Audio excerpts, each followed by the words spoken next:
My name's Thomas Whitelaw, and I was a full-time carer for my magnificent, kind, caring mum, Joan Whitelaw, who passed away on the 22nd of September last year.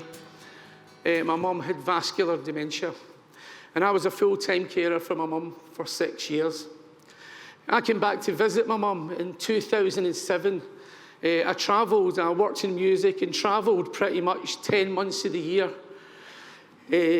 And came back to visit my mum for the same reason that most sons come back to visit their mums. My girlfriend had left me. She'd flung me out.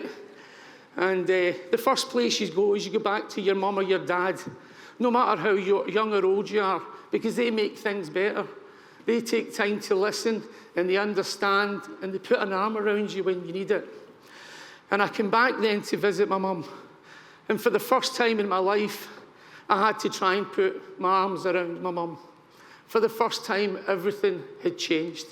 And I had to try and give her the kindness and care that she had given me all my life. But even when I first came back, I was taking 3 months off. My work was flexible. I was taking it off for me to get over my girlfriend leaving me. But also because I was a bit burnt out with my job. I'd been travelling for 20 years, pretty much 10 months of the year. But I have to say, when I came back, it was the beginning of 6 years of heartbreak, joy. My mum brought me joy, struggles, loneliness, isolation, and a lack of understanding. A lack of understanding from within me, because no one ever told me about dementia. I had no clue about dementia, and I certainly never knew who or what a carer was. And even during that 3 months, I was still planning to go back to work.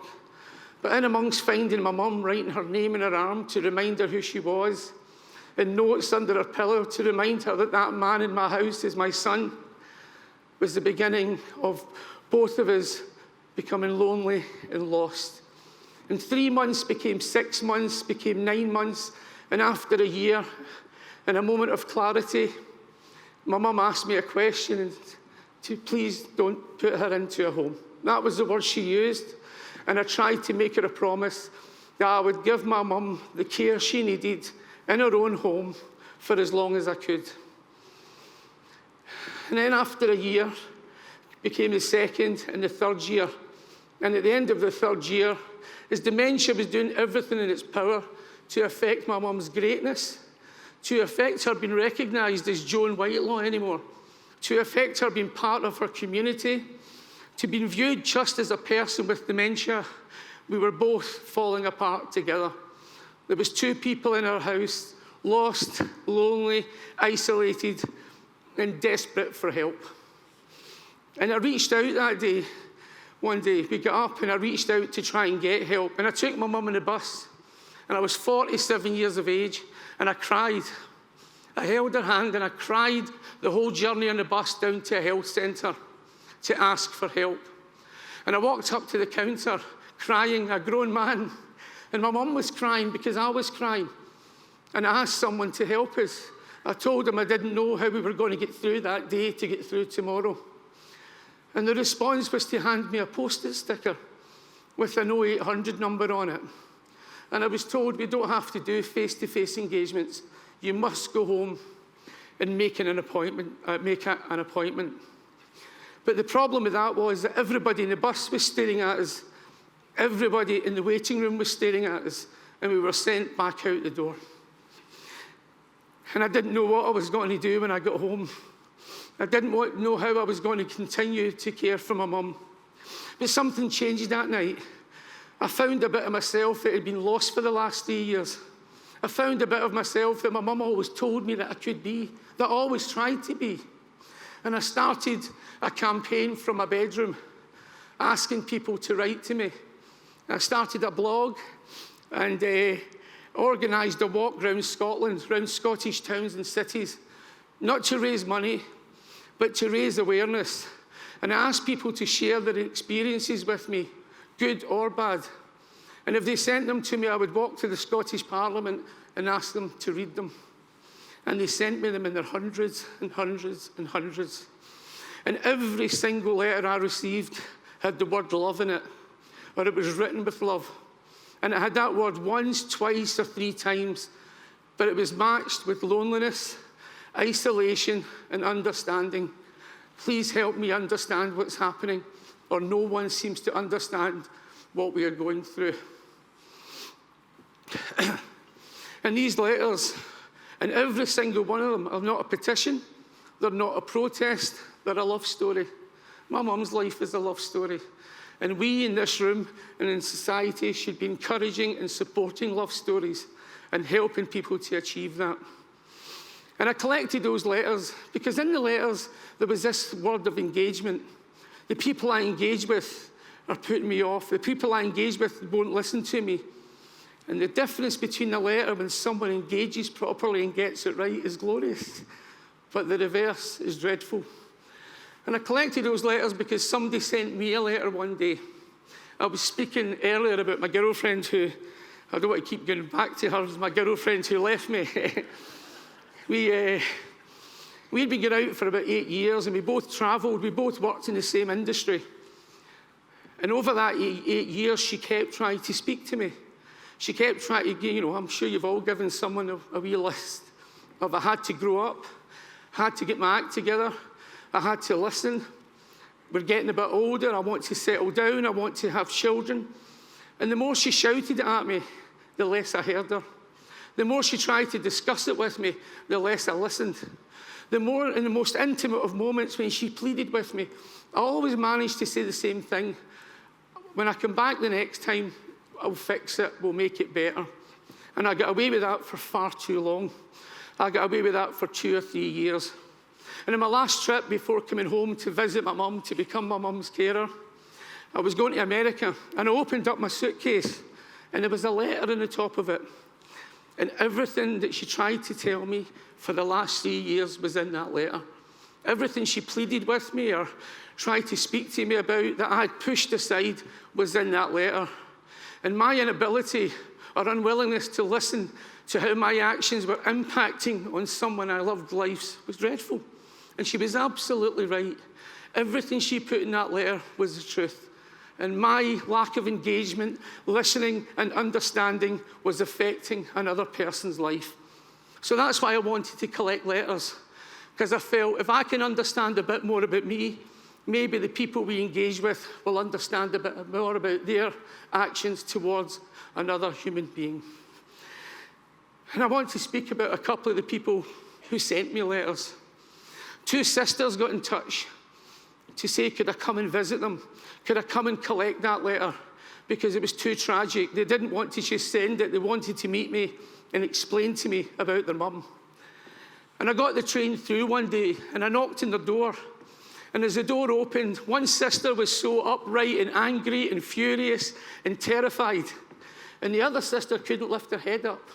And when she did lift her head up, she was absolutely heartbroken. You only had to look in her eyes and you could see her heart was absolutely broken. And I'd been both of those sisters caring for my mum. Quite often in the same day, I'd been angry, I'd been furious, I'd been scared, and I'd been absolutely heartbroken. And I sat down with them. And on their dining room table was a mass of correspondence about their mum, about someone's mum, of arguments, lawyers, disagreements, misunderstandings, and it was dreadful. And back at my house, there was a mass of correspondence about lots of people's mums and lots of people's dads. But they had more correspondence about one person than I had about hundreds. And it was a dreadful story. And I won't go into the details, but it was dreadful.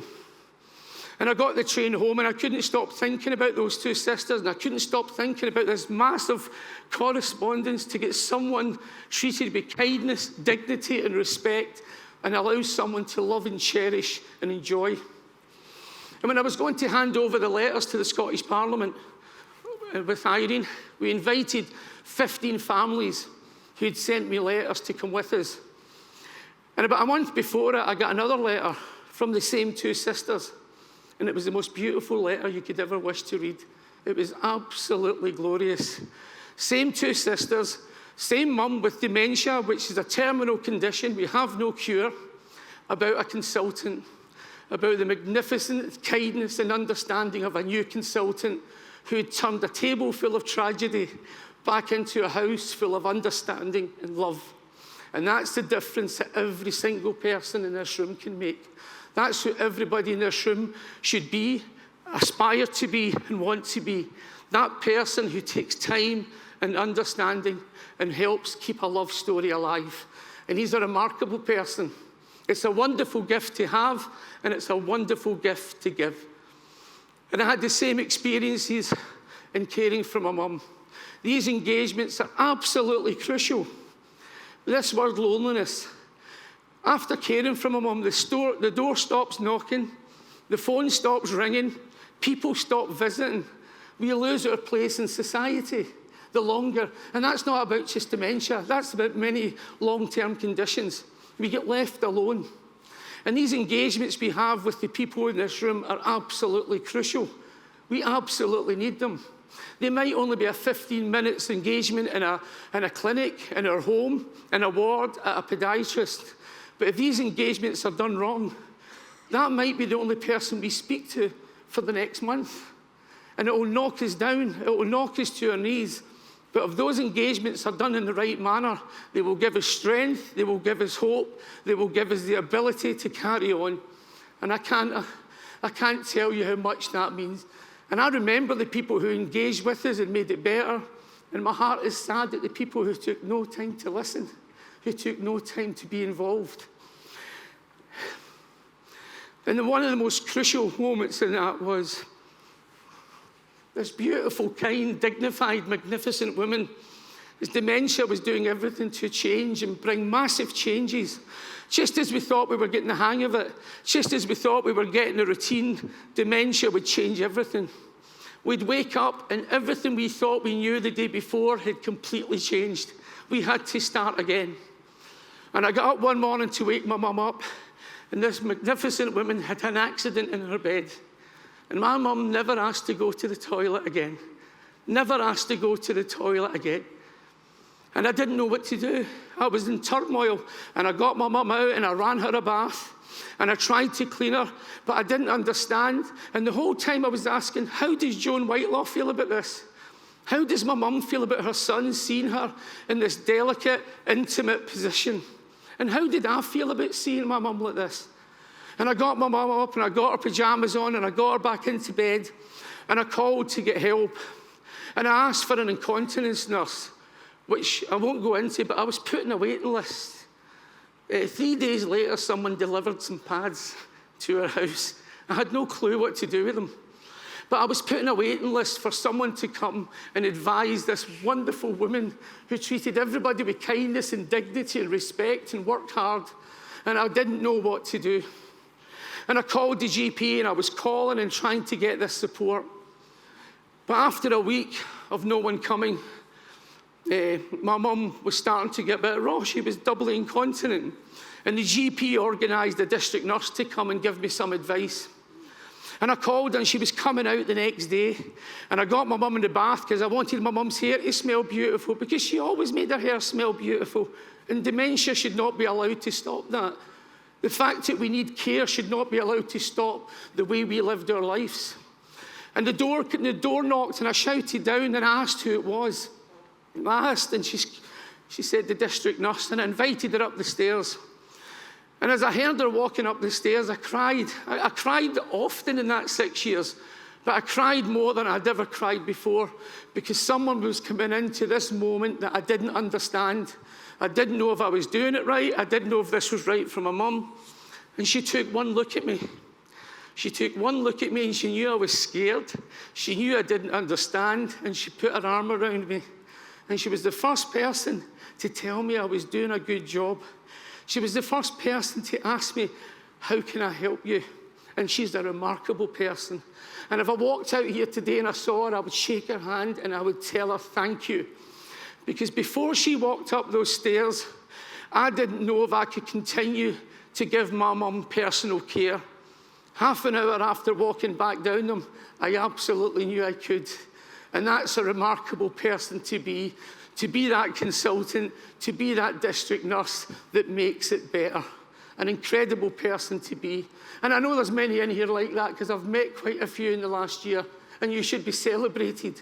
And we should celebrate the greatness of people who can make it better. Just before my mum passed away, she wasn't in hospital very often over the 6 years, my mum. But the last 5 weeks of her life, she was in 4 times for a few days at a time. She was very, very poorly. And on the last occasion when my mum got took in, I knew when my mum was coming home, she was coming home to die. Couldn't have that conversation. Nobody would have it with me. It was always, oh, it's just dementia.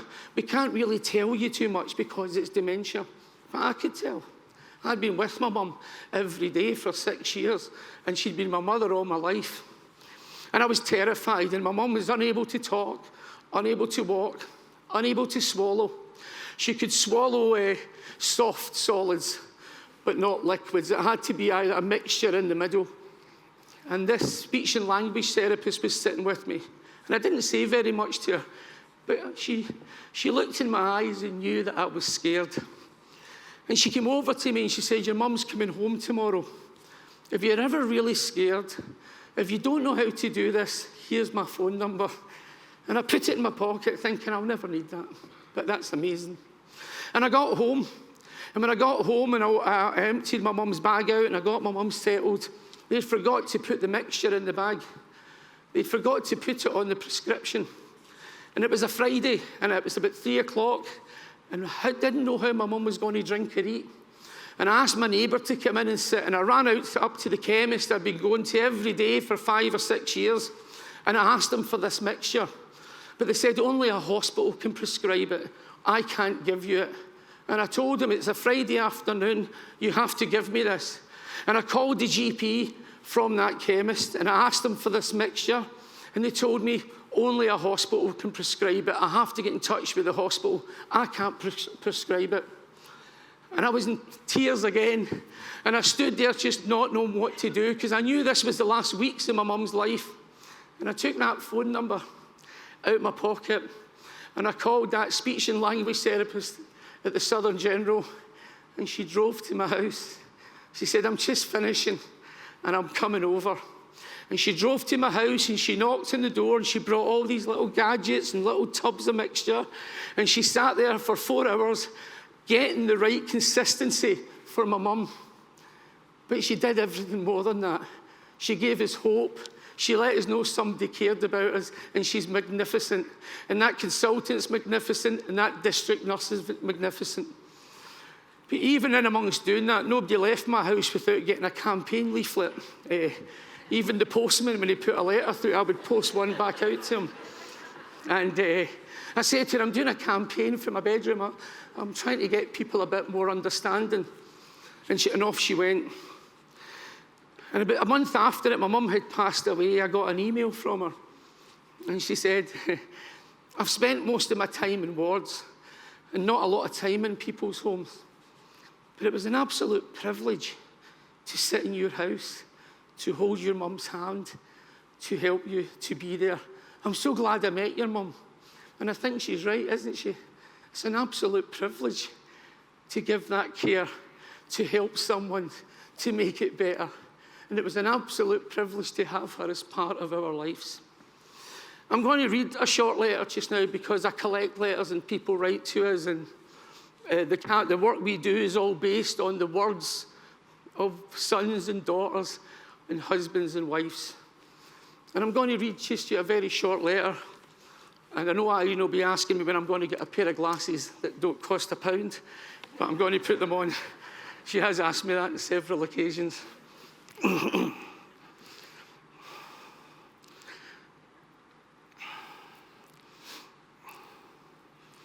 This letter came on the 3rd of March from 4 stops away from the expressway that runs across this exhibition centre. It says, Dear Tommy, I'm writing to see if anything can be done to help me. I am 80 years of age and my husband is almost 77 and he has vascular dementia. And life is very tough. It's very tough for me both as his wife and his carer.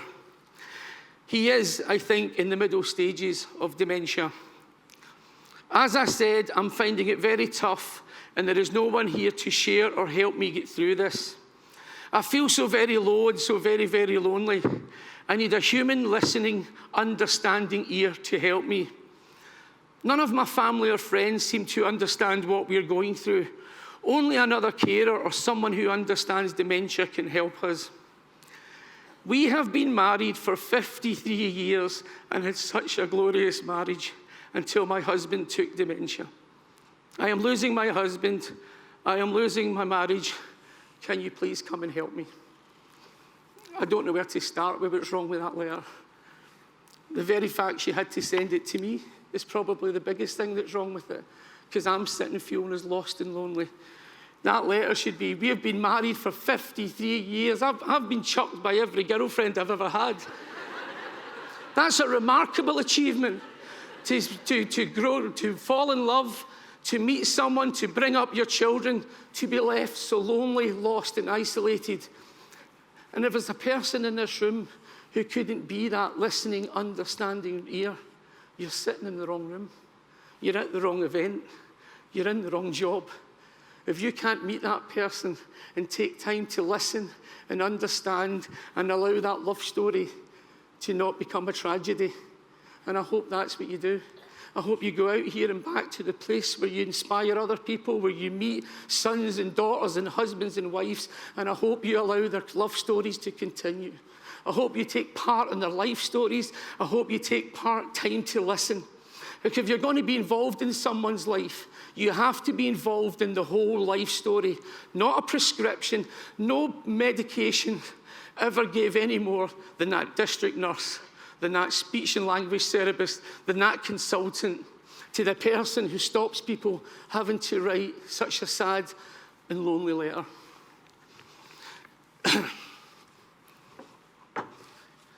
Well, that's my mum up there. That's Joan Whitelaw, and I'm going to tell you a wee bit about her, because it's really important you know something about her.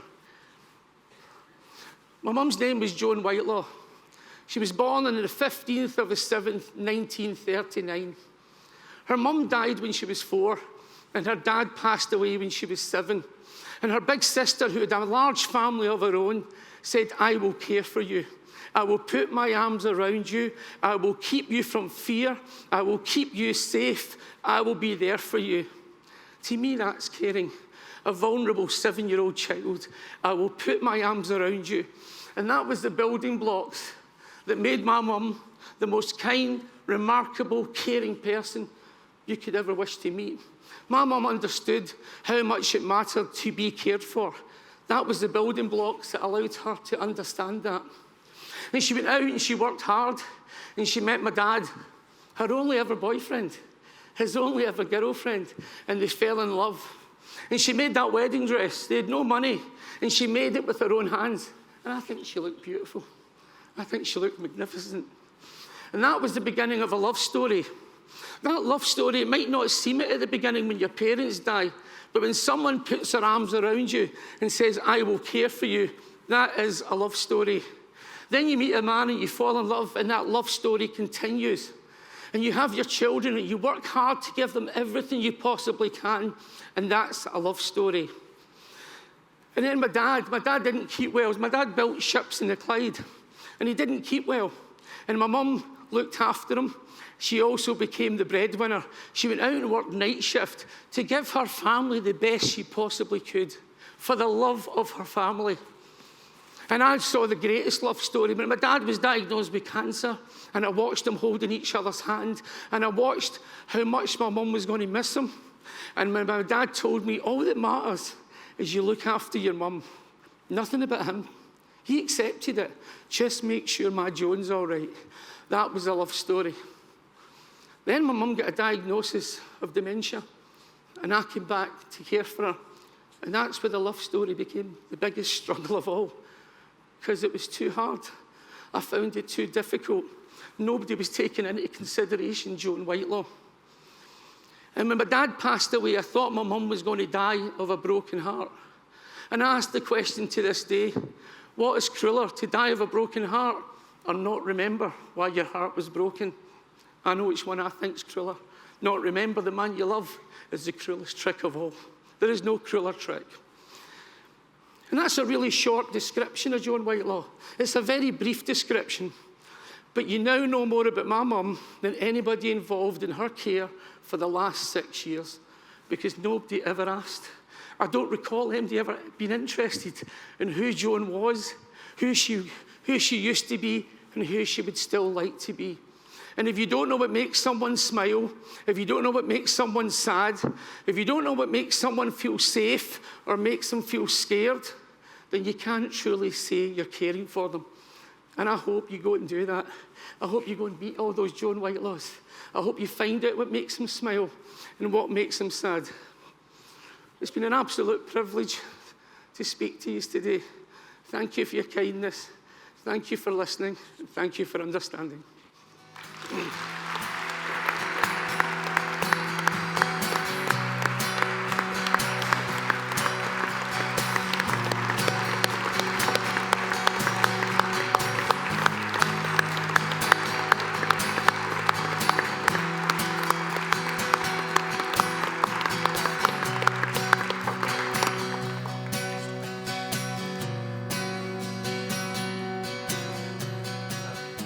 David Riley talked to us yesterday about listening, and he talked to us about listening, deep listening, and listening to people with a blank page, and acknowledging people, patients, people as our teachers. And actually, I'm not going to say anything. I'm going to go and sit down again for a few minutes, and I'm going to let you do the second part of listening, just for a few moments.